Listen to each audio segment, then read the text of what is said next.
إن الحمد لله نحمده ونستعينه ونستغفره ونعوذ بالله من شرور أنفسنا وسيئات أعمالنا. من يهده الله فلا مضل له ومن يضلل فلا هادي له. أشهد أن لا إله إلا الله وحده لا شريك له وأشهد أن محمدا عبده ورسوله. يا أيها الذين آمنوا اتقوا الله حق تقاته ولا تموتن إلا وأنتم مسلمون. يا أيها الناس اتقوا ربكم الذي خلقكم من نفس واحدة وخلق منها زوجها وبث منهما رجالا كثيرا ونساء واتقوا الله الذي تساءلون به والأرحام إن الله كان عليكم رقيبا.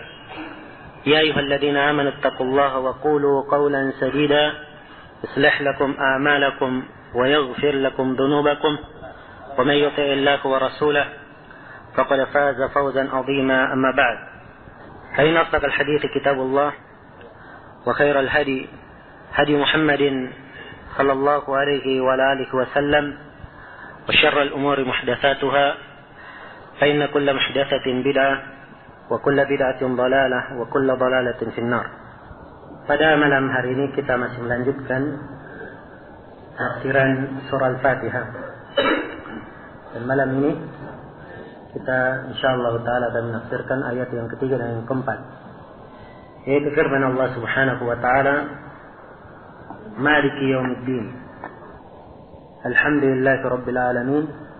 Ar-Rahmanir Rahim. Maliki yaumiddin. Maliki yaumiddin adalah artinya Maha Pemilik hari pembalasan. Malik dengan alif setelah mim, jadi maknanya dibaca panjang. Ini bacaan kita dalam riwayat Asim, demikian pula dalam riwayat Al-Kisai. Adapun qurra yang lainnya dari qurra sab'ah semuanya membaca dengan tanpa alif, yaitu dibaca Maliki yaumiddin. Maliki yaumiddin. Dan ini dua bacaan Al-Quran Al-Karim pada Malik dan Malik. Nabi sallallahu alaihi wasallam mengajarkan kepada para sahabat. Iya. Dan perlu diketahui bahwa Al-Quran Al-Karim itu turun di atas 7 huruf, bagaimana dalam hadis yang sahih. Dan dalam periwayatannya yang paling masyhurnya Al-Quran ada 7 periwayatan disebut dengan nama qiraat as-sab'ah, qiraat 7. Dan ada 3 qiraat yang lainnya yang juga mu'tabar, ditambah lagi beberapa qiraat yang lain yang disebut syadz, yang mungkin jumlahnya sampai 14. Iya. Dan bacaan kita yang kita baca di mushaf di Indonesia ini, sebagaimana umumnya di negara-negara kaum muslimin, itu bacaan dari riwayat atau dari qiraat Asim melalui riwayat Hafs. Iya. Nah, jadi ini sekedar penambahan wawasan bahwa Al-Quran Allah Subhanahu wa taala lengkapi, dan Allah Subhanahu wa taala sempurnakan kandungannya dengan bacaan-bacaan itu. Ya. Sini Malik dan Malik, dua bacaan. Kalau Malik itu dari kata al-milk atau al-malik yang bermakna milik. Ya, sudah dibahas Indonesia kan, yang bermakna milik. Ya, kalau dikatakan malakul bait atau hadar rajul malikul bait, artinya dia adalah pemilik rumah ini, pemilik. Tapi kalau al-malik itu dari kata al-mulk, dan al-mulk artinya kekuasaan, kekuasaan. Ya. Jadi dengan dua bacaan semuanya menunjukkan kesempurnaan. Maliki yaumiddin, pemilik hari pembalasan. Kalau Maliki Yaumiddin, penguasa hari pembalasan. Dan Allah pemilik dan penguasanya. Ini menunjukkan makna kesempurnaan. Menunjukkan kesempurnaan. Ad-din secara bahasa itu adalah kebiasaan yang berulang. Kebiasaan yang berulang.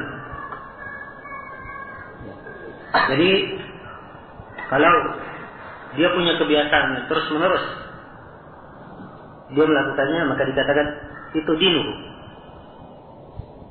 Sebab ad-din dari sisi bahasa kebiasaan yang berulang. Keterkaitan makna bahasa dengan makna istilah atau makna din yang datang dalam Al-Quran itu erat kaitannya. Ya. Sebelum kita uraikan keterikatan, kita lihat dari makna ad-din yang ada dalam Al-Quran. Ad-din bermakna keyakinan atau agama. Inna ad-dina 'inda Allahi al-Islam. Sungguhnya agama, ad-din di sisi Allah adalah Islam. Din di sini adalah agama, keyakinan. Apa kaitannya secara bahasa? Sebab dia adalah keyakinan yang terus menerus bersama seorang, berulang bersamanya. Nah, ini makna ad-din.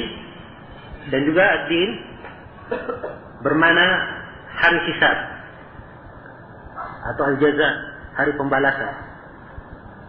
Ya. Dan ayat ini Maliki Yaumiddin, di sini ad-din bermakna hisab dan pembalasan. Sama seperti firman Allah Subhanahu wa taala, "Yauma idzin yuwaffikumullahu dinakumul haqq." Pada hari itu Allah Subhanahu wa taala menggenapkan untuk mereka, mencukupkan untuk mereka pembalasannya yang maha benar. Jadi dikatakan dinnya yang maha benar. Din di sini adalah pembalasan. Dan juga seperti firman Allah Subhanahu wa taala, "Kalla bal tukadzibuna bid-din."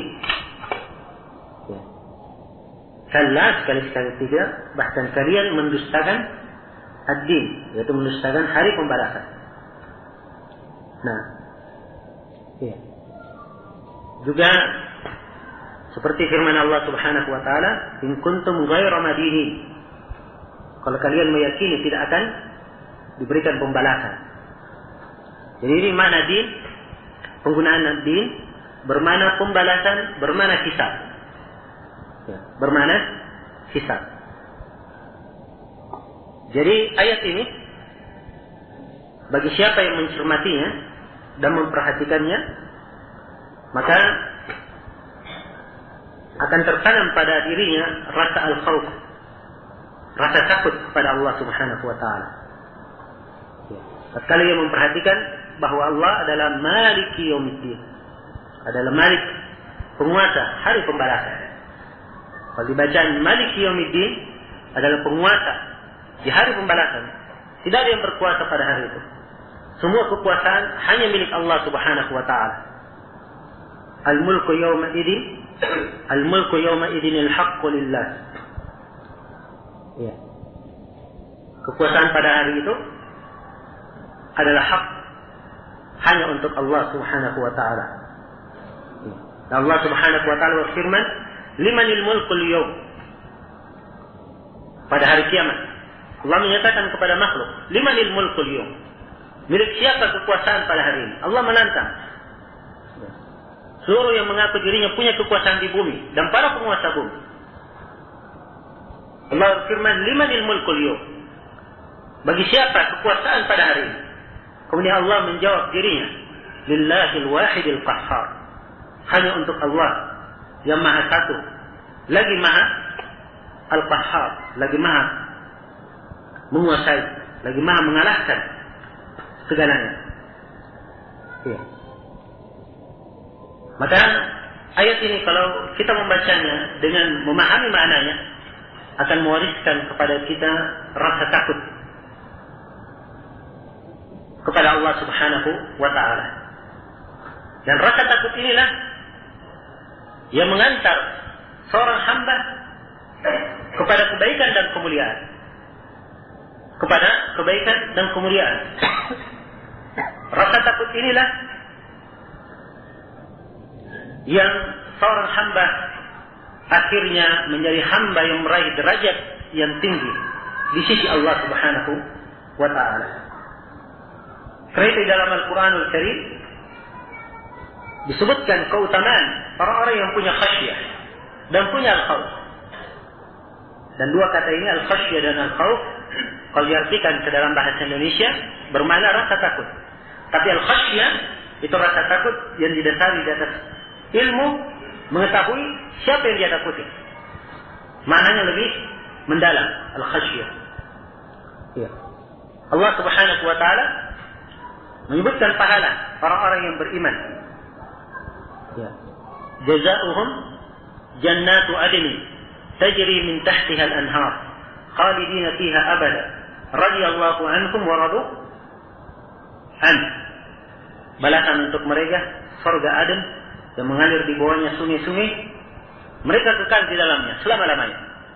Allah ridha kepada mereka dan mereka ridha kepada Allah.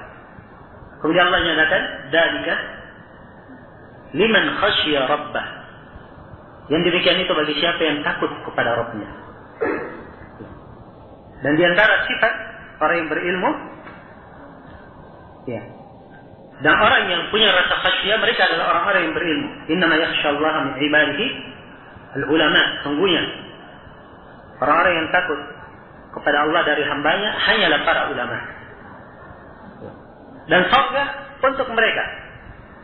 Allah menyatakan, "Waliman khafa maqama rabbih jannatan." Dan bagi siapa yang takut kepada Rabb-nya, maka dia akan mendapatkan dua surga. Dan dua surga ini disebutkan sifatnya di dalam surah Ar-Rahman dengan sifatan yang sangat indah sekali. Ya. Dan juga di surah Tur diterangkan bagaimana penduduk surga mereka mendapatkan keutamaan setelah mereka masuk ke dalam surga. Ya. Mereka katakan, "Inna sungguhnya kunna fi ahlina musyfiqin." Kami dulu di tengah keluarga kami dalam keadaan musyfiq, punya rasa khawatir, punya rasa takut. Ya. Rasa takut inilah yang membangkitkan semangat hamba-hamba Allah untuk melakukan perjalanan ke negeri akhirat. Rasa takut inilah yang membuat mereka giat di dalam menjalankan segala ketaatan dan meninggalkan segala larangan. Ya. Karena itulah ketika seorang hamba membaca ayat ini, Maliki Yaumiddin, ya, dengan dia perhatikan makna Malik dan makna Malik dengan dua bacaannya, maka sungguh luar biasa. Ya. Pelajaran yang akan dia petik dari ayat tersebut dan bagaimana hal tersebut akan mengingatkannya kepada nilai-nilai penting yang dengannya lah kita diciptakan di muka bumi ini untuk menegakkan ibadah kepada Allah Subhanahu wa ta'ala, ya, guna meraih kebahagiaan di negeri akhirat. Dan dari kandungan juga dari kandungan Maliki Yaumiddin adalah pelajaran kepada kaum mukminin untuk melakukan persiapan menyongsong hari kiamat, hari pembalasan. Ya. Selain dari rasa takut yang kita petik dari ayat, juga kita memetik darinya persiapan, isti'dad, mempersiapkan diri untuk menyongsong hari pembalasan. Hari pembalasan adalah hari yang semua manusia akan melaluinya. Hari pembalasan disebut juga dengan nama Yaumuddin. Disebut dengan nama Yaumuddin di sini, disebut dengan nama Yaumul Hisab, dan lebih kita kenal dengan nama Yaumul Qiyamah. Hari kiamat. Yaumuddin adalah salah satu nama dari nama kiamat. Sebagaimana kiamat itu disifatkan di dalam Al-Quran dengan banyak pensifatan. Ya. Disebut dengan nama Al-Haqqah, disebut dengan nama Al-Qari'ah, disebut dengan nama Al-Waqi'ah, ya, disebut dengan nama Al-Azifah, ya, dan banyak penamaan. Dan setiap penamaan ini menggambarkan dahsyatnya dan kengerian pada hari kiamat. Dan makna syariat bukan sekedar menggetarkan hati seorang hamba, ya, menjadikan mereka takut akan kengerian pada hari kiamat. Tidak. Bahkan maksud dari hal tersebut agar supaya mereka memacu diri, mempersiapkan amalan, yang dengan amalan itu mereka mempunyai bekal pada hari kiamat, mempunyai harapan agar supaya mereka dirahmati oleh Allah Subhanahu wa taala, termasuk orang-orang yang dimuliakan dan dimudahkan pada hari kiamat. Dan semoga Allah Subhanahu wa taala menjadikan kita semua sebagai hamba-hamba yang senantiasa mempersiapkan dirinya untuk menyontong hari kemudian. Dan semoga Allah Subhanahu wa taala memudahkan seluruh perkara kita di dunia dan di akhirat, dan memudahkan hisab kita semua. Iya. Mengingat hari kiamat itu artinya mengingat alam kubur. Sebab alam kubur adalah awal manazilil akhirah, awal persinggahan negeri akhirat. Mengingat hari kiamat itu artinya mengingat bagaimana manusia dibangkitkan dari kuburnya. Mengingat ketika ditiupnya sangkakala, tersungkurlah seluruh manusia. Kemudian setelah itu ditiup kembali, tiba-tiba mereka sudah berdiri, ya, dengan mata yang melotot memandang kengerian pada hari kiamat. Mengingat hari kiamat, mengingat bagaimana manusia digiring kepada mahsyar, ya, dan bagaimana mereka dikumpulkan di padang mahsyar, keadaan yang penuh dengan huru-hara dan penuh dengan kengerian, yang sepatutnya lah hal tersebut sering kita ingat dan menggetarkan hati kita tatkala mendekatkan diri atau mencoba untuk mendekati apa-apa yang dilarang oleh Allah Subhanahu wa taala. Pada hari kiamat, seluruh manusia, ya, tanpa pandang bulu siapapun dia, apapun kedudukannya di muka bumi, ya, bagaimanapun keadaannya di muka bumi, semuanya akan datang menghadap kepada Allah Subhanahu wa taala sebagai hamba. Semuanya akan datang dalam keadaan tidak berpakaian, dalam keadaan belum dikhitan, dalam keadaan tidak beralas kaki. Ya. Jangan dikira bisa saling memandang. Aisyah bertanya kepada Rasulullah, kalau begitu saling memandang wahai Rasulullah. Kata Nabi sallallahu alaihi wasallam bersabda, hari itu, ya, kengerian pada hari itu menyibukkan mereka, ya, sehingga mereka tidak punya pikiran untuk saling memandang. Nah, hari di mana Allah Subhanahu wa taala murka dengan kemurkaan yang membuat getar seluruh para nabi dan para rasul. Ya. Kemurkaan yang Allah tidak pernah murka sebelumnya. Seperti itu. Hari kiamat, tatkala matahari dekatkan di atas kepala, yang jaraknya hanya 1 mil di atas kepala. Para ulama menafsirkan 1 mil, ada yang mengatakan 1 mil sejarak setinggi jarum panjang, ya, diukur sekitar 1 jengkal. Dari yang mengatakan 1 mil adalah jarak ukuran mil yang dikenal. Iya. Itu dua penafsiran. Bagaimanapun dekatnya matahari itu, bagaimanapun ukuran 1 mil itu, yang jelas matahari sangatlah dekat. Ya. Dan panasnya kira-kira bisa dibayangkan. Kita saja di muka bumi ini, matahari sedemikian jauhnya, ya, di terik matahari kita sudah kepanasan, tidak sanggup untuk menahannya. Kulit kita tidak mampu untuk menahan terik matahari tersebut. Dan bagaimana pada hari itu? Ya. Rasulullah SAW menjelaskan bahwa manusia berkeringat. Di antara mereka ada yang berkeringat menutupi mata kakinya, ada yang berkeringat sampai keringatnya menutupi lututnya, ada yang berkeringat sampai keringatnya menutupi pinggangnya, ada yang sampai ke dadanya, ada yang sampai ke lehernya, bahkan ada yang ditenggelamkan oleh keringatnya. Dan juga di antara mereka ada yang diteduhi oleh Allah Subhanahu wa taala di bawah teduhan arsy-Nya. Mereka tidak merasakan, ya, terik matahari dan tidak merasakan kepanasan. Semuanya tergantung dengan amalan hamba. Apa yang dia lakukan? Ya, di padang mahsyar, hari penantian yang seharinya, ya, senilai dengan, ya, puluhan ribu tahun di dunia ini. Nah, dan mengingat firman Allah Maliki Yaumiddin, Maha Penguasa hari kemudian, ini mengingatkan kita juga bagaimana hari hisab. Ya. Dan hari hisab adalah hari yang betul-betul meletihkan manusia. Bagaimana seluruh manusia dari awal sampai akhirnya dihisab. Diperhitungkan seluruh amalannya, yang kecil maupun yang besarnya, yang nampak maupun yang tidak nampak dulu di dunia, semuanya dinampakkan kepadanya. Dan setiap dosa yang dia lakukan, setiap amalan yang dia lakukan akan dipertanyakan. Para malaikat mencatat begini dan begini. Apakah hal tersebut benar? Dia mengakuinya. Semuanya ditakrir kepadanya. Semuanya ditakrir kepadanya. Ya. Dan ini dari keadilan Allah Subhanahu wa Ta'ala. Di sana ada penimbangan amalan. Kemudian setelah itu ya, mengingat hari kiamat juga, bagaimana manusia setelah dibagi menjadi dua, telah nampak golongan yang kanan dan golongan yang kiri, kemudian mereka berangkat, ya, semuanya berangkat menuju ke tempatnya masing-masing, dan seluruh manusia akan melewati yang dinamakan dengan nama as-sirat, jembatan yang dipampangkan di atas neraka Jahannam. Iya, pampangkan di atas neraka Jahannam. Jembatan ini disebutkan dalam sebagian riwayat, ya, lebih halus dari rambut, lebih tajam dari pedang. Ya, dan di tengah-tengah jembatan ini ada jangkar yang menyambar-nyambar. Ya, bagikan duri sa'dan, kata Nabi Sallallahu Alaihi Wasallam. Ya. Kira-kira siapa yang bisa lolos?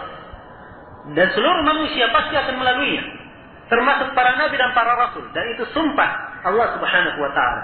Wa in minkum illa wariduha, kana ala rabbika hatman maqdiyan, thumma nunajji alladhina ittaqaw wa nadharu adh-dhalimina fiha jithiya. Tidak seorang pun di antara kalian kecuali akan melaluinya. Dan itu adalah suatu kemestian yang telah ditentukan dari sisi Rabb-Mu. Kemudian kami menyelamatkan orang-orang yang bertakwa, dan kami biarkan orang-orang yang zalim jatuh di dalamnya dalam keadaan berlutut. Nah, seluruh manusia akan melalui jembatan tersebut. Kira-kira siapa yang bisa melewatinya? Lagi-lagi amalan kita, persiapan kita di dunia ini, itu yang menentukan. Di antara manusia ada yang melewatinya, ya, seperti kedipan mata. Di antara mereka ada yang melewatinya, ya, bagaikan kilat, bagaikan guntur. Ada yang melewatinya seperti angin, ada yang melewatinya seperti orang yang menunggang kuda dengan sangat cepat. Ada yang seperti berlari kencang, ada yang berjalan, dan ada yang merangkak. Yang tidak bisa melewatinya, maka di bawahnya wal-iyadzubillah adalah neraka Jahannam. Maka ini dari kengerian-kengerian, ya, Yaumuddin, hari pembalasan, hari hisab. Ya. Pernahkah ini kita renungkan tatkala kita membaca firman-Nya di dalam surah Al-Fatihah yang 17 kali kita baca di dalam sehari semalam dalam salat kita, Maliki Yaumiddin. Ya. Tentunya kalau ayat ini kita baca, ya, dengan merenungkan mana-mana itu, maka insya-Allah Ta'ala memberikan banyak manfaat dan faedah kepada kita. Kemudian Allah Subhanahu wa Ta'ala berfirman, Iyyaka na'budu wa iyyaka nasta'in. Kepadamu lah ya Allah kami beribadah, dan kepadamu lah kami memohon pertolongan. Ya. Ayat ini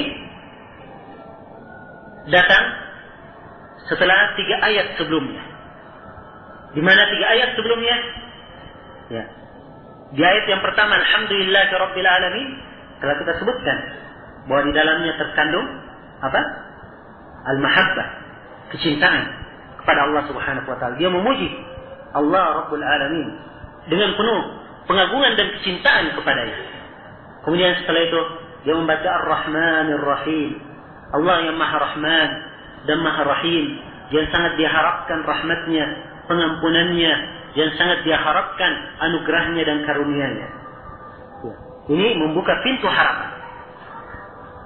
Kemudian Maliki Yaumiddin, membuka pintu al-khauf. Jadi ini 3. Rasa cinta, rasa harapan, dan rasa takut. Dan 3 hal ini semuanya tercakup di dalam firman-Nya, Iyyaka na'budu wa iyyaka nasta'in. Kepadamu lah ya Allah kami beribadah, dan kepadamu lah kami memohon pertolongan. Iya. Kepadamu lah kami memohon pertolongan. Karena itu kata para ulama, ibadah itu harus dibangun di atas 3 rukun. Ibadah harus dibangun di atas 3 rukun. Rukun yang pertama adalah kecintaan kepada Allah Subhanahu wa taala. Ya. Karena itu sebagian para ulama tatkala memberikan definisi ibadah seperti Ibnul Qayyim, ya, beliau berkata bahwa ibadah adalah ghayatul hubbi ma'a ghayat ad-din. Ibadah adalah puncak kecintaan, ya, atau melakukan peribadah dengan penuh kecintaan, ya, diiringi dengan penuh penghinaan diri dan perendahan diri kepadanya. Itu ibadah. Jadi rukun yang pertama dibangun di atas kecintaan kepada Allah Subhanahu wa taala. Rukun yang kedua adalah ar-raja. Dia mengharap kepada Allah Subhanahu wa taala, mengharap rahmat dan karunia-Nya. Rukun yang ketiga adalah al-khauf. Ya, sambil dia khawatir akan dosa-dosanya. Ini membawa dia untuk senantiasa bertobat dan beristighfar kepada Allah Subhanahu wa taala, senantiasa merendahkan dirinya dan menghinakan dirinya di depan Allah Subhanahu wa taala agar tidak dimasukkan ke dalam golongan orang-orang yang merugi, orang-orang yang penuh dengan ketakutan pada hari kiamat. Nah, iyyaka na'budu, kepadamu lah kami beribadah. Ibadah secara bahasa adalah jalan yang biasa dilewati, yang biasa diinjak oleh telapak kaki. Itu secara bahasa. Karena di dalam ibadah itu mengandung penghinaan diri kepada Allah Subhanahu wa taala. Adapun secara istilah, tadi saya singgung satu definisi dari Ibnul Qayyim rahimahullah. Ya. Beliau sebutkan bahwa ibadah adalah peribadatan dengan penuh kecintaan, ghayatul hub ma ghayatud dun. Diiringi dengan puncak penghinaan kepadanya. Syekhul Islam Ibnu Taimiyah mendefinisikan ibadah bahwa ibadah adalah ismun jami' likulli ma yuhibbuhu Allah wa yardah min al-aqwali wal a'mali adh-dhahira wal batinah. Adalah penamaan yang jami', yang mencakup seluruh apa yang dicintai oleh Allah dan apa yang diridai oleh Allah. Jadi ibadah adalah penamaan yang mencakup seluruh apa yang dicintai oleh Allah dan apa yang diridai oleh Allah. Baik itu berupa ucapan maupun perbuatan yang nampak maupun yang tidak nampak. Ya. Kalau di lisan ahli fikih, kebanyakan mereka mendefinisikan ibadah, ya, adalah sesuatu yang disyariatkan, ya, sesuatu yang ditetapkan secara syar'i, ma thabata syar'an min ghairi ittiradin urfiyyin wala iqtida'in aqliyyin. Sesuatu yang tetap secara syar'i, bukan karena, ya, kebiasaan yang sudah berjalan, dan bukan pula karena keharusan akal sehat, ya, keharusan akal. Tapi ibadah dia adalah sesuatu yang tetap dari syara', dari sisi syariat, bukan adat istiadat, kebiasaan, ya, warisan leluhur nenek moyang, ya, bukan itu ibadah. Ya, bukan pula, ya, bagusnya begini, ya, kelihatannya lebih baik begini, atau menurut hemat saya begini, ya, bukan dengan akal. Tapi semuanya adalah sesuatu yang sabit secara syara'. Di dalam syariat, apa yang tetap nasnya di dalam Al-Quran maupun sunnah Rasulullah sallallahu alaihi wasallam, itulah ibadah. Iya. Di dalam ayat ini dikatakan iyyaka na'budu, kepadamulah kami beribadah. Iya. Disebutkan iyyaka, dhamir ka-nya dikedepankan. Iya. Dhamir ka-nya dikedepankan. Yang harusnya huruf ka ini, ya, dari keharusan bahasa harusnya dibelakangkan. Ya. Sebab kata kerja, nah, misalnya dikatakan na'budu, kami beribadah. Beribadah kepada siapa? Ya. Katakan beribadah kepada Allah. Kan begitu? Ya. Harusnya kata kerja yang dikedepankan. Tapi begitu, ya. Domir tadi kedepankan di depan kata kerja, maka ini menunjukkan mana pengkhususan. Menunjukkan mana pengkhususan. Ya. Ya, kalau diartikan, ya, hanya kepadamu kami mengkhususkan ibadah. Hanya kepadamu kami memurnikan ibadah. Pengkhususan ibadah hanya untuk Allah Subhanahu wa ta'ala. Ini makna iyyaka na'budu. Ini makna iyyaka na'budu. Kepadamu ya Allah kami mengkhususkan ibadah. Wa iyyaka nasta'in. Dan kepadamu lah kami memohon pertolongan. Isti'anah artinya memohon pertolongan. Nah, di dalam hadis yang telah kita singgung di awal pertemuan, ayat ini Allah sebutkan sebagai antara saya dan antara hambaku. Karena Allah berfirman dalam hadis qudsi, "Idza qala iyyaka na'budu wa iyyaka nasta'in", kalau hamba membaca, "Kepadamu lah ya Allah kami beribadah dan kepadamu lah kami mohon pertolongan", maka Allah menjawab, "Hada baini wa baina 'abdi." Ya. Ini antara saya dan antara hambaku. Nah, berarti setengahnya untuk Allah dan setengahnya untuk hamba. Iyyaka na'budu, ini adalah penyerahan ibadah hanya untuk Allah Subhanahu wa ta'ala. Wa iyyaka nasta'in, ini untuk hamba. Dia memohon pertolongan hanya kepada Allah Subhanahu wa ta'ala. Iya. Isti'anah hanya kepada Allah. Nah, dan kandungan dari ayat ini iyyaka na'budu wa iyyaka nasta'in luar biasa. Ya. Sampai-sampai para ulama mengatakan bahwa Allah Subhanahu wa ta'ala menurunkan beberapa kitab suci kepada hambanya. Nah, diturunkan Az-Zabur, At-Taurat, Al-Injil, turunkan Al-Quran. Ya. Seluruh kitab selain dari Al-Quran, seluruh makna-maknanya ada di dalam Al-Quran. Seluruh kandungan maknanya ada di dalam Al-Quran. Dan Al-Quranul Karim, seluruh kandungannya, maknanya dan maksudnya ada di dalam surah Al-Fatihah. Ada di dalam surah Al-Fatihah. Dan surah Al-Fatihah, seluruh kandungannya, maknanya, maksudnya ada di dalam firman-Nya iyyaka na'budu wa iyyaka nasta'in. Ya. Karena itulah para ulama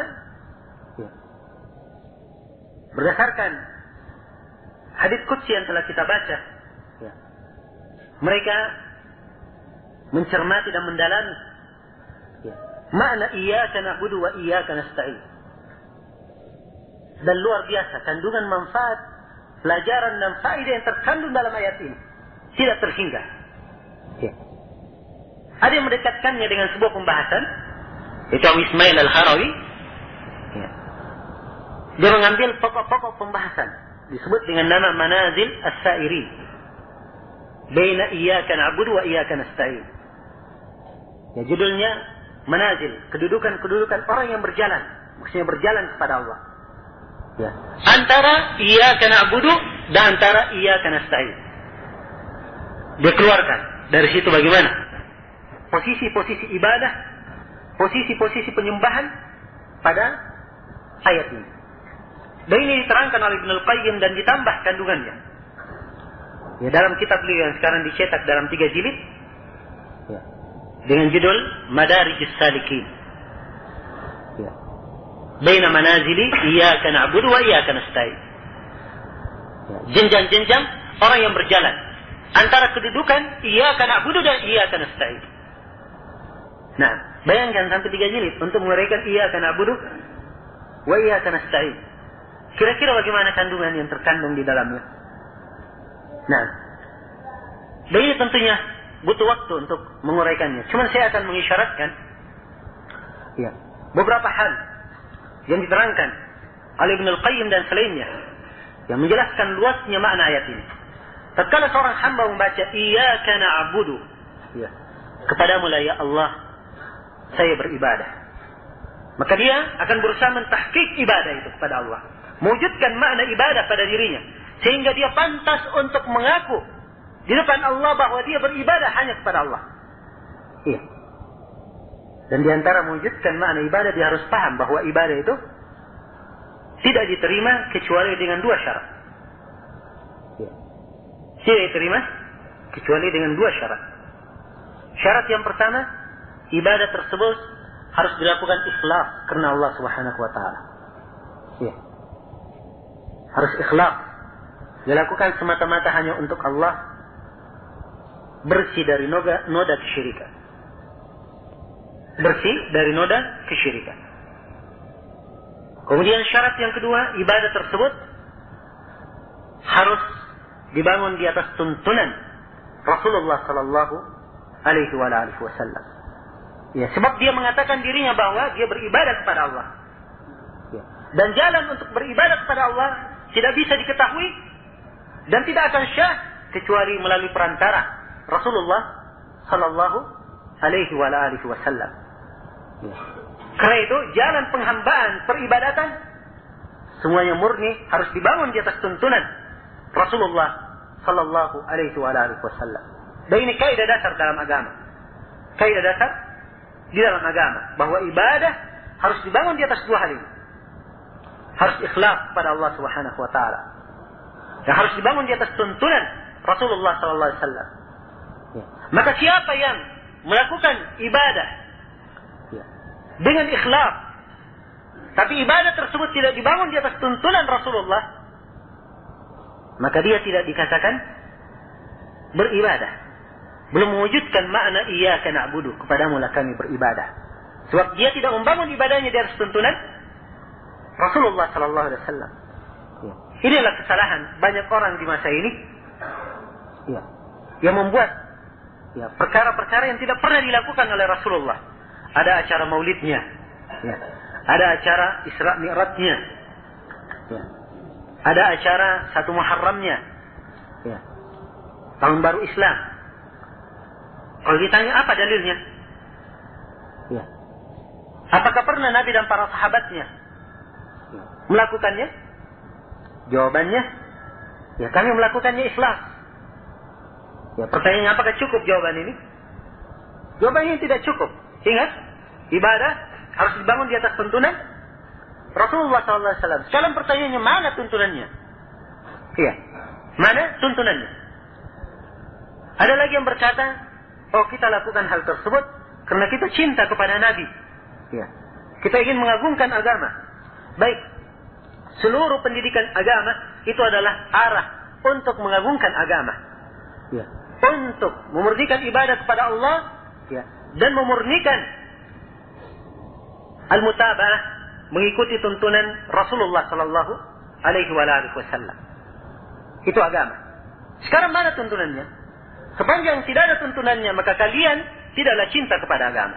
Sebab siapa yang cinta kepada agamanya, maka dia lakukan ibadah dibangun di atas tuntunan agama. Itu mana orang yang cinta kepada agama. Ya. Orang yang cinta kepada Rasulullah adalah orang yang membangun sesuatu, melaksanakan sesuatu, dibangun di atas tuntunan Rasulullah.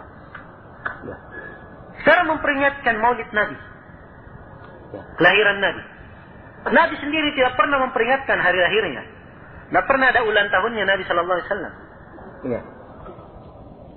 Nah, beliau tidak pernah memperingatinya. Para sahabatnya juga tidak pernah memperingatinya. Kemudian murid-murid sahabat juga tidak pernah memperingatinya.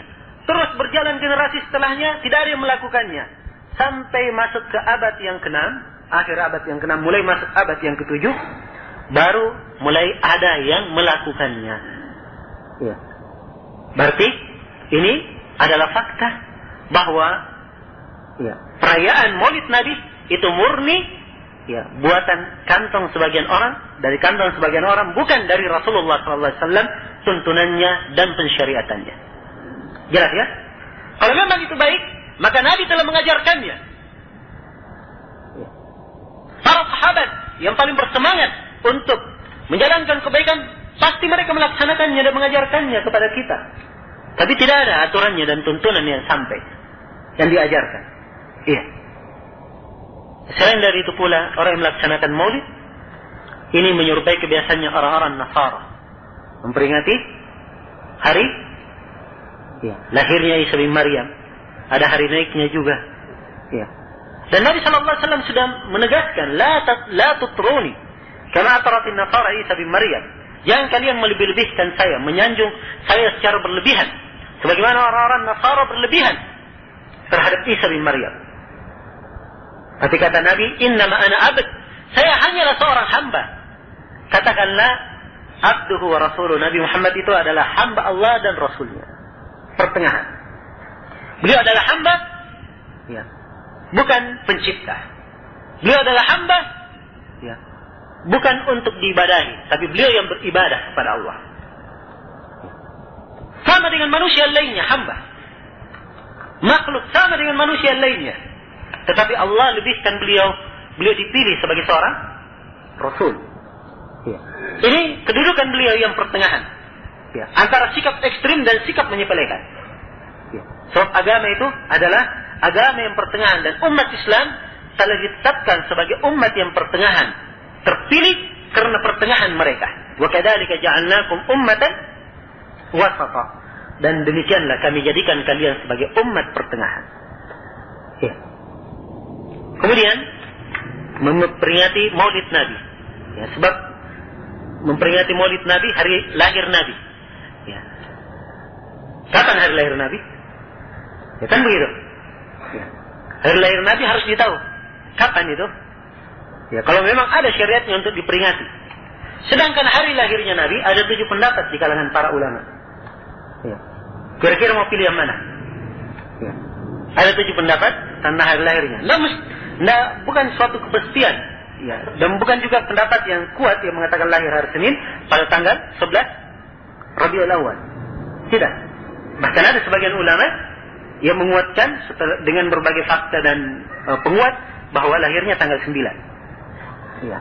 Berarti harusnya hari libur dikedepankan 2 hari bagi orang-orang yang merayakan Maulid.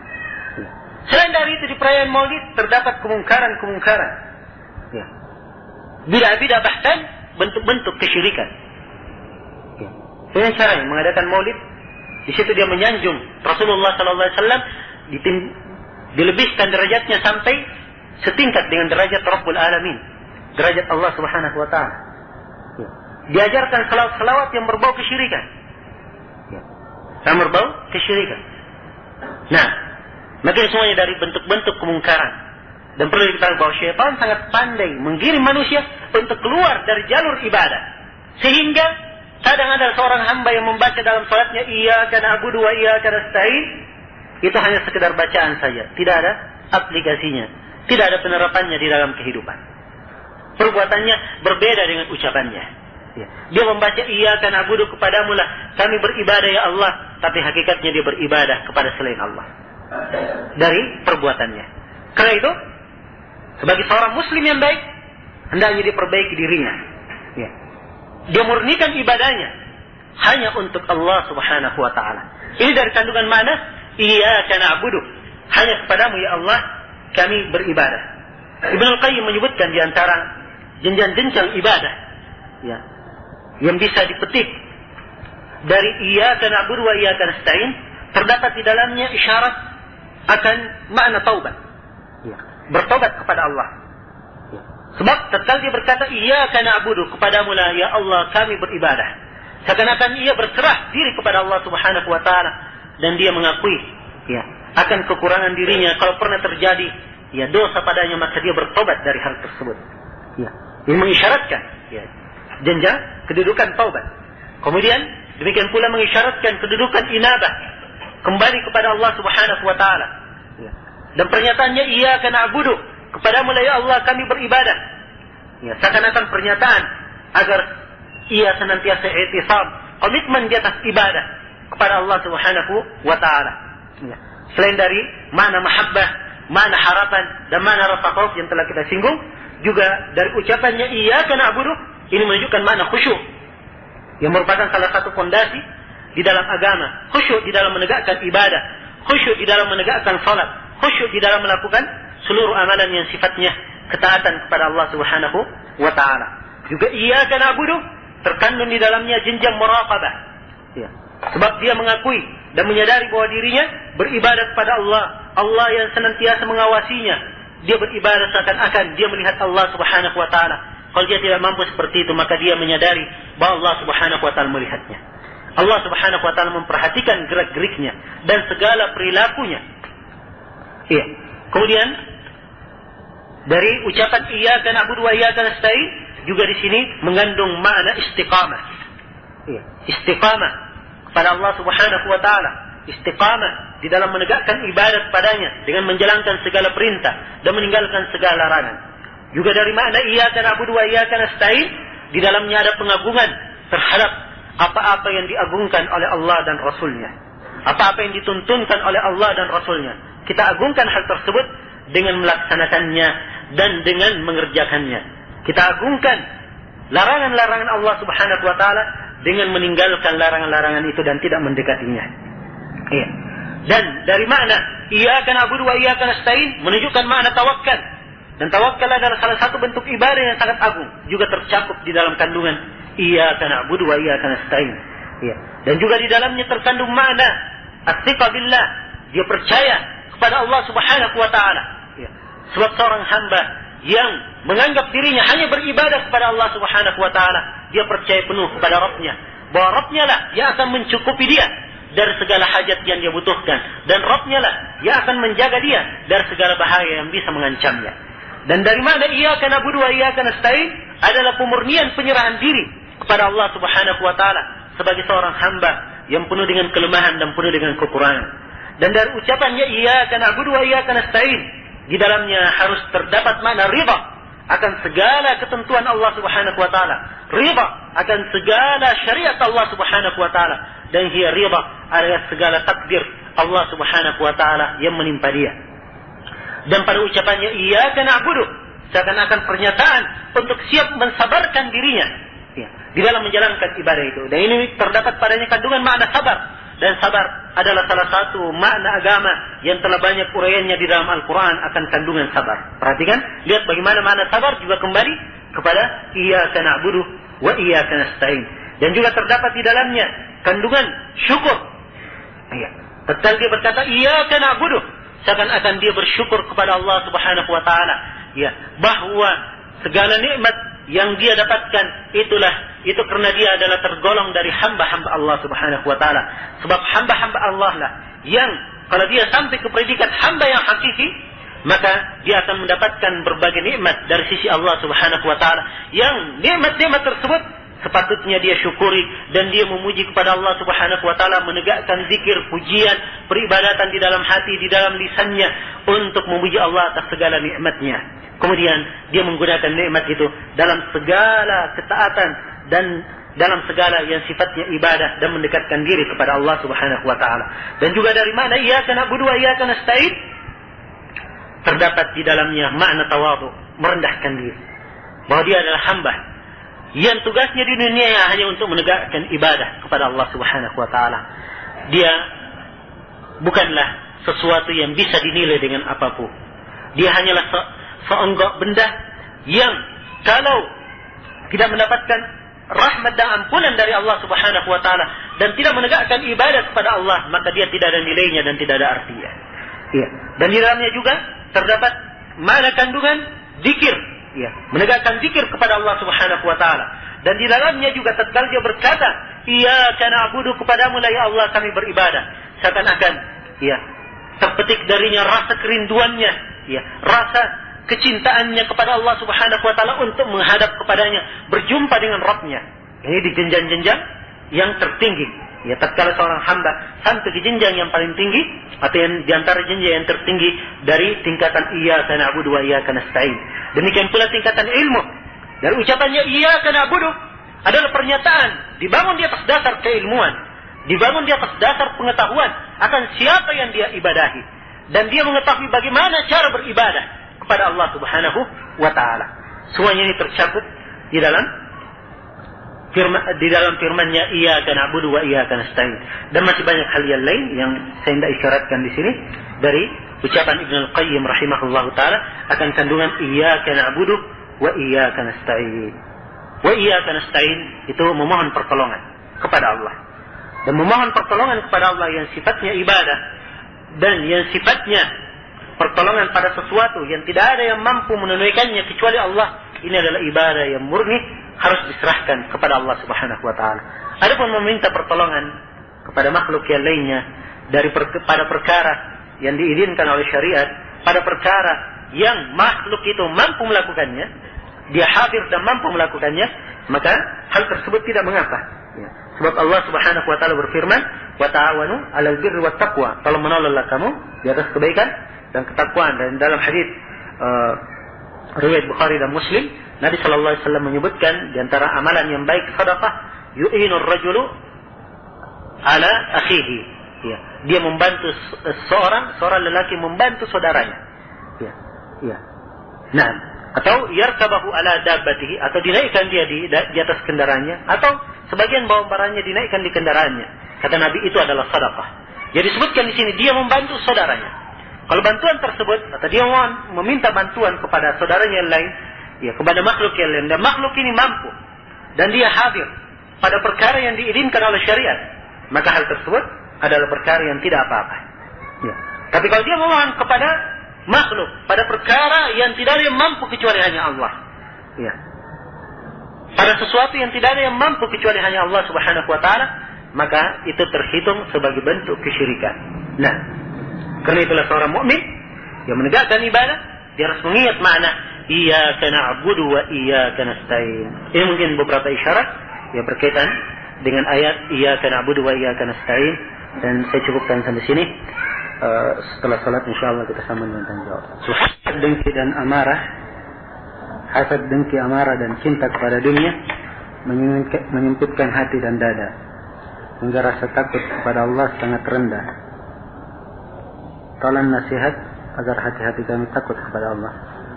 Berkaitan dengan rasa takut kepada Allah Subhanahu wa taala, saya sudah singgung tadi di dalam pembahasan. Ya, adapun berkaitan dengan hasad, dengki, amarah, cinta kepada dunia, ini dari tentunya cinta kepada dunia dalam taraf yang tercela tentunya, berlebihan, yang melalaikannya dari agama. Ya, adapun hasad, dengki, ini adalah penyakit hati yang hendaknya dibersihkan sehingga tidak menghambat dia untuk berjalan kepada Allah Subhanahu wa taala. Adapun amarah ada dua macam, ada yang baik dan ada yang jelek. Ya.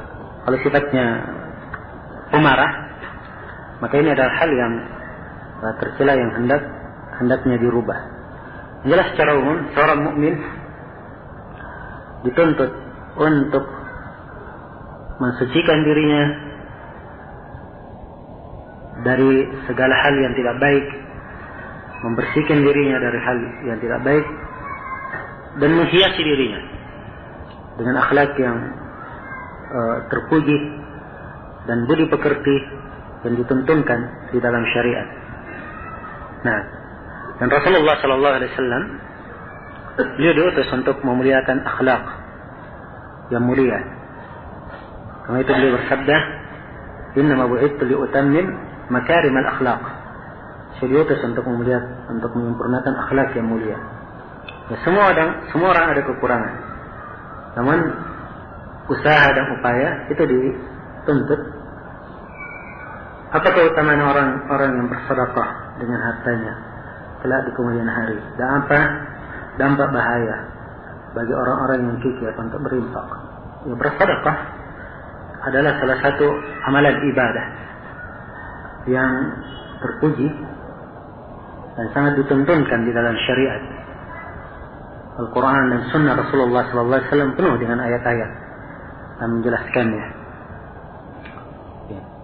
dengan beraneka ragam bentuk penjelasan. Kadang Allah sebutkan penjelasan bahwa sedekah itu mensucikan hati atau membersihkan seseorang, mensucikannya seperti dalam firman-Nya, "Khudh min amwalihim shadaqatan tutahhiruhum wa tuzakkihim biha." Ambil ya dari harta mereka sedekah yang mensucikan mereka dan membuat mereka bersih dengannya. Dan kadang disebutkan lipat ganda pahala yang didapatkan, seperti dalam firman-Nya, "Alladzina yunfiquna fi sabil mathalul ladzina yunfiquna amwalahum fi sabilillah kamathali habatin anbatat sab'a sanabil fi kulli sunbulatin mi'atu habbah wallahu yudha'ifu liman yasha'u wallahu wasi'un 'alim." Perumpamaan orang-orang yang menginfakkan hartanya di jalan Allah bagaikan orang yang menanam sebuah benih, dan benih ini menumbuhkan sebuah tangkai yang punya 7 cabang, dan setiap cabangnya terlahirlah darinya 100 benih. Jadi dia semua menuai 700. Dan Allah melipat gandakan bagi siapa yang Allah kehendaki. Dan Allah maha luas pemberiannya, maha luas rahmatnya, dan maha mengetahui siapa yang ikhlas di dalam pemberiannya, siapa yang ikhlas di dalam sedekahnya. Dan kadang disebutkan dalam Al-Quran bahwa sedekah itu sebenarnya tidak mengurangi harta yang dia keluarkan, tidak mengurangi hartanya. Karena Allah berfirman, "Wa ma anfaqtum min syai' fa huwa yukhlifuh." Apa yang kalian infakkan pasti Allah akan menggantinya. Dan Rasulullah sallallahu alaihi wasallam bersabda, "Ma naqasat shadaqatun min mal." Dan tidaklah harta itu terkurangi lantaran sedekah. Bahkan sedekah akan menambahnya. Dengan sedekahnya dia akan diberkahi, bertambah, kadang dengan makna bertambah berkahnya. Bertambah berkahnya, dan kadang bertambah jumlah hartanya. Itu 2 makna tambahan. Kalau bertambah berkahnya, kadang sebuah harta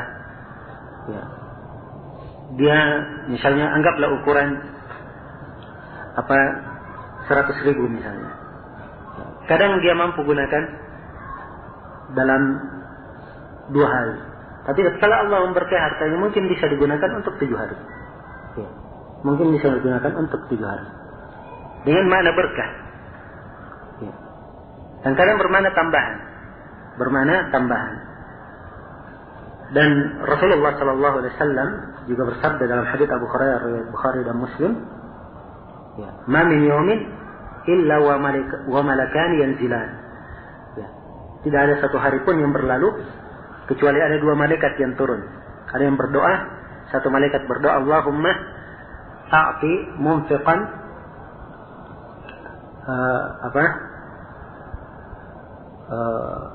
khalafan." Ya Allah, berilah kepada orang yang berinfak gantinya untuk dia. Dan malaikat yang lainnya berdoa, "Allahumma a'ti mumsikan talafa." Ya Allah, berikanlah kebangkrutan bagi orang yang tidak mengeluarkan hartanya. Nah, ini adalah setetes atau secerca dari mutiara Rasulullah sallallahu alaihi wasallam, bahkan mutiara Al-Quran dan Sunnah yang menjelaskan tentang sedekah, dan banyak lagi maksud yang lainnya. Bagaimana hukumnya seorang suami yang terlalu kasar secara fisik kepada istrinya dengan dalil mendakwai dan ingin menambah akhlak dan akidahnya secara total sesuai dengan tuntunan syar'i? Berlaku keras itu ada yang terpuji dan ada yang tidak terpuji. Tapi asal pada manusia senang diperlakukan dengan lemah lembut, apalagi dalam berkeluarga. Sebab Nabi sallallahu alaihi wasallam telah menjelaskan tentang hal tersebut. Bahkan di dalam Al-Quran Allah berfirman, "Wa ashiruhunna bil ma'ruf." Dan bermuasyarahlah kalian, bergaullah kalian dengan keluarga kalian dengan hal yang ma'ruf. Karena itulah berlaku kasar secara fisik jarang mendatangkan manfaat. Jarang mendatangkan manfaat. Karena itu tidak pantas untuk dilakukan. Apalagi kalau ingin menanamkan nilai-nilai akhlak dan menanamkan nilai-nilai syar'i, maka hendaknya lebih banyak bersabar. Bagaimana hukumnya berdagang di tempat yang dilangsungkan acara-acara bid'ah dan kesyirikan, seperti di acara yang melakukan peringatan Maulid dan meminta sesuatu melalui perantara gurunya? Jawabannya tidak boleh berdagang di situ. Nah, sebab itu artinya dia turut meramaikan kemungkaran. Turut meramaikan kemungkaran. Ya, dan Allah Subhanahu wa taala telah berfirman di dalam Al-Qur'an, "Wa la tarkanu ila alladziina zalamu fatamassakumun nar." Jangan kalian condong kepada orang-orang yang zalim sehingga kalian disentuh oleh api neraka. Maksudnya akan mengakibatkan kalian disentuh oleh api neraka. Dan juga Allah Subhanahu wa taala berfirman tentang sifat orang yang beriman, "Walladzina la yashhaduna az-zur." Orang yang beriman itu mereka tidak menyaksikan perkara-perkara yang dusta, perkara-perkara yang palsu. Dan dari az-zur bentuk-bentuk kesyirikan, perayaan tidak ada lainnya. Tidak pantas untuk disaksikan mereka. Ya, kalau ini berdagang, carilah tempat-tempat yang baik, tempat-tempat yang tidak mengandung kemurkaan Allah Subhanahu wa taala. Ya. Nah, benarkah pernyataan bahwa kabar tentang alam kubur, syafaat, telaga, mizan, sirat adalah hadits ahad? Sebagiannya benar dan sebagiannya salah. Alam kubur haditsnya mutawatir, syafaat juga, telaga lebih-lebih lagi. Ya. Mizan dan sirat mungkin bisa dikategorikan dari khabar ahad. Tapi telah ada ayat Al-Quran yang menjelaskannya. Nah, bagaimana menulis ayat Al-Quran? Bagaimana menulis ayat Al-Quran dengan tangan kiri? Maksudnya bagaimana hukumnya? Dan kalau sudah diusahakan pakai tangan kanan lalu tidak mampu, bagaimana solusinya? Ya harusnya seorang, apalagi menulis yang mulia, yang baik-baik, menulis ilmu, itu dengan tangan kanan.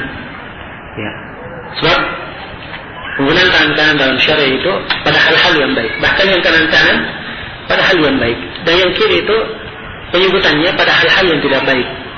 Ya, dalam berbersih ketika buang hajat, dalam istinja. Ya, itu penggunaannya. Ya, ada pun yang baik dengan tangan kanannya. Namun kalau ditanya, dia tidak mampu kecuali dengan tangan kiri. Ya, fattaqullaha mastata'tum, bertakwalah kepada Allah sesuai dengan kemampuan kalian. Kalau hanya itu kemampuannya, ya, maka tidak apa-apa insyaallah sambil dia berusaha ya, untuk merubah kebiasaannya. Sebab itu kebiasaan ya, cuma butuh waktu saja untuk merubahnya ya, bukankah orang Indonesia berkata ala bisa karena biasa ya. Kalau datang pada ayat-ayat Al-Quran penyebutan tentang penyutan sangkakala pada 2 ayat, 2 kali pada ayat yang 3 kali, bagaimana mengkompromikannya? Sebenarnya bukan masalah mengkompromikan, tapi kita ada 2 pendapat di dalam memahaminya. Ada yang mengatakan bahwa peniupan sangkakala cuma 2 kali untuk matinya seluruh manusia dan untuk kebangkitan. Dari mengatakan 3 kali. Ya. Jadi kalau 2 kali itu pada ayat di surah Az-Zumar. Kalau yang mengatakan 3 kali itu diambil juga dari ayat di surah An-Naml. Ya. Ditambah tiupan Al-Fajr. Ya. Jadi tiupan yang pertama membuat manusia hiruk pikuk dan kacau balau. Ya. Mereka penuh dengan rasa takut. Yang kedua, tersungkurlah seluruh manusia. Yang ketiga, kebangkitan. Nah, ucapkan. Kalau dia ambil yang 3 kali, itu sekiranya yang lebih tepat. Nanti tadi di ceramah hanya mensyaratkan 2 saja. Bertanggungjawab seorang orang tua jika anaknya diambil saudaranya untuk dibesarkan. Apabila kedua orang tua anak cerai. Ya, tadi saya ingin beri nasihat, tapi melihat pertanyaan kedua kelihatan yang lain masalahnya. Ya. Jadi asalnya kalau misalnya ya dia berikan anaknya kepada saudaranya karena saudaranya lebih pandai mendidik anaknya, lebih berilmu dan mungkin dia bisa terpengaruh dengan akhlak saudaranya, maka itu tidak apa-apa insyaallah. Ya. Nah, Nabi SAW di masa dahulu di kalangan orang Arab dahulu, anak-anak mereka tidak mereka pelihara, dikirim ke tempat-tempat orang Badui, ya, di orang-orang pedalaman yang mereka sangat fasih dalam berbicara, ya, dan punya akhlak yang baik pada sebagian sisi. misalnya dari sisi keberanian, ya, keuletan dan kepandaian, ya, punya mereka kepekaan di dalam berpikir, itu ada. Karena itu Nabi Sallallahu Alaihi Wasallam waktu kecilnya, ya, beliau dikirim ke tempat keluarganya di di pedalaman, sehingga beliau berbahasa dengan bahasa yang sangat fasih. Dan ini berjalan terus sampai Muawiyah radhiyallahu taala itu mengirim anaknya juga ke tempat, ya, bisa dikata Badui begitu, anaknya Yazid, sehingga dia kembali, ya, dengan membawa jiwa pemberani yang luar biasa, sehingga disebutkan kalau Yazid mengobarkan semangat pasukannya untuk berperang, ya, ia sementara berbicara dan kelihatan pasukannya sudah bergerak-gerak, kakinya ingin berjalan. Nah, jadi kalau misalnya ini yang diinginkan ada dari sisi kebaikan ini, maka tidak apa-apa insyaallah ta'ala, dan itu termasuk, ya, usaha orang tua untuk memperbaiki pendidikan anaknya. Tapi kalau ada masalah kemudian ada ini, itu lain lagi, ya, urusannya. Nah, adapun kalau misalnya cerai antara kedua orang tua di pertanyaan yang kedua, maka semuanya dari orang tuanya bertanggung jawab untuk akan pendidikan anaknya, ayah maupun ibu, semua yang bertanggung jawab. Nah, dan terlebih-lebih di sini adalah ayahnya, sebab dia adalah asalnya merupakan pimpinan di tengah keluarga. Ketika terjadi perceraian, maka dia asalnya yang bertanggung jawab. Cuma dari sisi ikut siapa? Ya, kalau ibunya diceraikan dan anaknya masih kecil, maka anak itu ikut kepada ibunya sepanjang ibunya belum menikah. Kalau anaknya sudah besar, maka diberi pilihan, ya, di depan hakim, dia ingin ikut siapa? Ikut ayah atau ikut ibunya? Ikut ayah atau ikut ibunya? Dia memilih kepada salah satu dari keduanya, dia ikut. Ya. Adapun dari sisi pendidikan, semuanya bertanggung jawab, sebab, ya, si anak adalah anak mereka berdua. Pakaian perempuan dalam sholat di tempat umum harus tutup semuanya untuk sholat kecuali mukanya. Apakah ini bersifat umum atau di kamar? Ini saya terangkan, ya, bahwa muka sana dibuka bagi perempuan kecuali di tempat umum. Jadi kalau di rumahnya tidak ada orang, tidak apa-apa, tidak. Harusnya dia jangan tutup mukanya. Hukum yang menjawab panggilan orang tua di dalam sholat, baik sholat sunnah maupun sholat wajib. Nah, tidak boleh dia menjawab, ya, panggilan orang tuanya. Dia harus melanjutkan sholatnya, apakah itu sholat sunnah maupun sholat wajib. Tapi kalau dia mau beri isyarat, misalnya ketika ibunya memanggil, ya, dia perkeras misalnya bacaannya, Al-Qurannya, tidak apa-apa, supaya ibunya tahu bahwa dia sedang sholat. Tidak berkeras takbirnya, ya, tidak apa-apa, supaya diketahui. Nah, adapun memberhentikan sholatnya dan menjawab ibunya, itu adalah hal yang tidak benar. Ya, sebab sholat, walaupun dia sholat sunnah, kalau sudah dimulai, maka dia hendaknya melanjutkannya. Kecuali kalau ada udzur yang sangat pasti dan syariat menganjurkannya, mengharuskannya, maka dia memutusnya. Seperti misalnya kalau sementara sholat sunnah tiba-tiba pam, ya, maka dia putuskan sholatnya untuk menghadiri sholat wajib. Ya, sesuai dengan rinciannya. Apa boleh menjual ular hasil tangkapan dan memakan hasilnya? Serta bagaimana hukum memelihara ular? Ya. Menjual ular hukumnya tidak boleh dan hasilnya juga tidak boleh untuk dimakan. Sebab dia adalah hewan yang haram untuk dimakan. Nah, ya. Dan apa yang diharamkan untuk dimakan, maka diharamkan untuk dijual dan dimakan hasilnya. Adapun memelihara ular, ya, memelihara ular itu tidak membawa kebaikan, ya.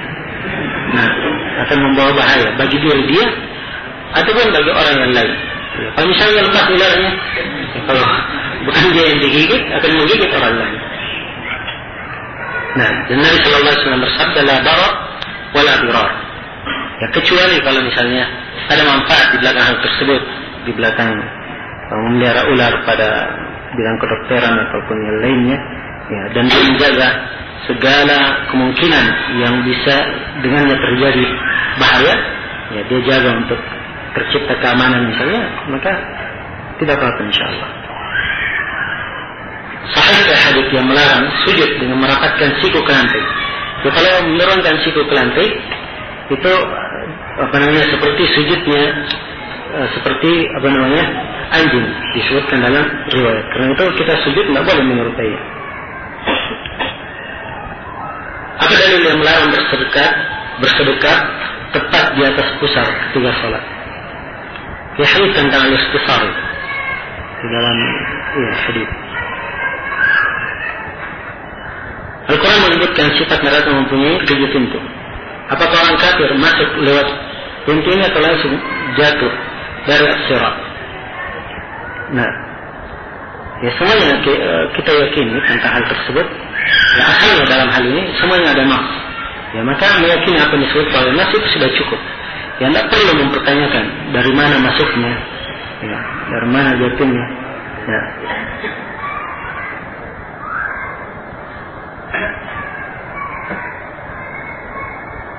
Saya punya pengalaman ketika salat berjamaah zuhur dan asar dijaharkan bacanya oleh imamnya.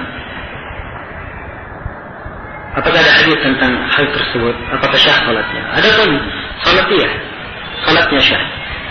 salatnya syah, tetapi si imam menyelisih sunnah di sini. Sebab sunnahnya ada salat sirriyah zuhur dan asar tidak dijaharkan. Nah, agar ada cinta, harapan dan takut harus ada di dalam hati setiap kita ketika melakukan ibadah. Ya, harusnya demikian. Tapi kalau hal ini kalau hal ini misalnya kadang dia tidak hadirkan, ya, maka tidak apa-apa. Tapi sepatutnya dia senantiasa menjaga keseimbangan antara 3 hal ini. Sebab disitulah kehidupannya. Apakah ibu tiri mahram kita? Iya, ibu tiri mahram kita. Nah, kalau itu dalam Al-Quran dikatakan wala tankihu ma nakah aba'akum illa ma. Semua perempuan yang pernah dinikahi oleh ayah kalian. Jika pernah dinikahi oleh ayah kita, berarti dia adalah ibu kita. Dia adalah ibu kita, mahram kita. Ada penyebutan bahwa penduduk neraka akan terus disiksa, tidak akan pernah beristirahat, walaupun sekejap. Bagaimana mengkompromikan dengan pemberitaan bahwa penduduk neraka saling berdialog. Secara zahir mereka masih bisa berbicara, padahal siksaannya sangat sakit, lagi mengerikan. Nah, bukan artinya dia berbicara tanpa siksaan, ya. Itu tidak mengharuskan. Tidak mengharuskan. Sebagaimana orang berteriak misalnya, ya tidak mengharuskan tidak disiksa, kan begitu. Dia mengeluarkan suara itu wajar. Ya. Itu adalah hal yang tidak bertentangan dengan makna siksaan. Demikian pula berbicara tidak bertentangan dengan makna siksaan.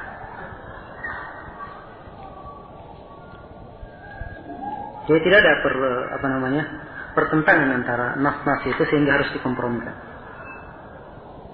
Hendak mandi junub, seorang berwudu lalu nyela rambut.